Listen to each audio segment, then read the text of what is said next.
উচ্চতর গণিত ত্রিকোণমিতি অধ্যায়ের টাইপ 1-এর এমসিকিউ নিয়ে আসলাম। দুটি অঙ্ক আছে এখানে। প্রথমটি ঢাকা বোর্ড 2024-এ এসেছে, দ্বিতীয়টি সিলেট বোর্ড 2024-এ এসেছে। এই নিয়মে প্রচুর পরিমাণে এমসিকিউ তোমরা করতে পারবে। ভিডিওর শেষে আমি বলে দিব কোন কোন বোর্ড তোমরা করতে পারবে। আচ্ছা, প্রথম অঙ্কটি আমরা দেখব। লেখা আছে বিকেল 3:30টায় ঘড়ির ঘন্টার কাঁটা ও মিনিটের কাঁটার মধ্যবর্তী কোণ কত ডিগ্রি, এটা আমাদের কাছে চাওয়া হয়েছে।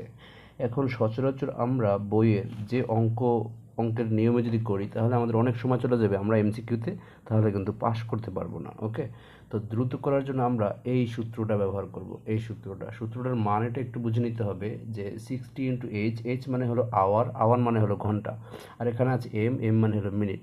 বাস এই সূত্রটা আমরা একটু ব্যবহার করে দেখি, ঠিক আছে? তো আমরা এইচের জায়গাটায় যে আমরা একটুভাবে দেখি, এই যে তো আমরা 60 ইন্টু এইচের জায়গায় আমরা দিব এই যে 3, ঠিক আছে, ঘন্টা, ঠিক আছে। আর বিয়োগ 11 ইন্টু আমরা এম এর জায়গায় দিব ওই মিনিটটা, ঠিক আছে। আর ভাগ হবে 2। এভাবে যদি ভাগ করি তাহলে পরে আমাদের উত্তরটা কত আসে। আমরা সরাসরি ক্যালকুলেটর ব্যবহার করলে কিন্তু আমাদের সমাধানটা হয়ে যায়, ঠিক আছে। কীভাবে করবো আমরা এই যে দেখাচ্ছি। 60 মাল্টিপ্লাই হচ্ছে 3, এই যে 3 মাইনাস 11 ইন্টু 30, যা আসবে ওটাকে আমি 2 দিয়ে ভাগ দিব, তাহলে আমার উত্তরটা হচ্ছে 75। সো আমার উত্তরটা হবে 75 ডিগ্রি, এটা 75 ডিগ্রি।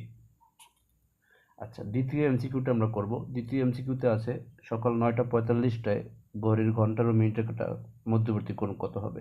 এটাও আমরা একই নিয়মে করতে পারবো। ওকে, তো আমরা যদি এটা করি এখানে, তো 60 ইন্টু ঘন্টা দিব এখানে, আর বিয়োগ দেবো 11 ইন্টু মিনিট, আর ভাগ দেবো 2। ওকে, তাই 60 ইন্টু ঘন্টা, আমার ঘন্টা হচ্ছে 9, আর 11 ইন্টু মিনিট, আচ্ছা মিনিটটা দিব হচ্ছে কত, 45। ওকে, যদি আমরা ক্যালকুলেশন করি তাহলে উপরে কত হয় নিচে কত হয় একটু দেখবো। হ্যাঁ, এটা ডাইরেক্টলি যদি আমরা পুরো উত্তরটা নিয়ে আসি তাহলে একটু সমস্যা হয়, উত্তরটা মিলতে চাইবে না, ঠিক আছে, কারণ উত্তরগুলো আমাদের এখানে দেওয়া আছে রেডিয়ানে। ওকে, তো এই জন্যই আমরা আসলে উপরে কত আসে ওটা দেখতে চাই, যে 60 ইন্টু 9, 60 ইন্টু 9 মাইনাস 11 ইন্টু 45 করলে কত আসে আমার 45 আসে। হিসেব করে 45 মানে 45/2 আসবে, এটা ডিগ্রিতে আসছে। ওকে, তো আমি এটাকে যদি রেডিয়ান করে দিই তাহলে এরকম আসবে π/180, কারণ আমরা জানি π/180 দিয়ে গুণ দিলে তার রেডিয়ান হয়ে যায়। ওকে, তো আমরা যদি এখানে 45 দিয়ে 180কে কাটি, 4 দিয়ে কাটা যায়। ওকে, তাই আমার উত্তরটা হয় উপরে পাই আর নিচে হয় 4 2 8 আর রেডিয়ান। এখন দেখবো আমরা এই উত্তরটা আমাদের এখানে আছে কিনা। π/8 রেডিয়ান, π/8 রেডিয়ান, এই যে এটা হচ্ছে আমার সঠিক উত্তর।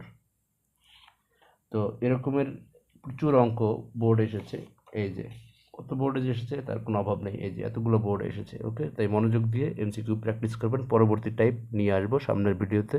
ততক্ষণ পর্যন্ত সবাই সুস্থ থাকবেন।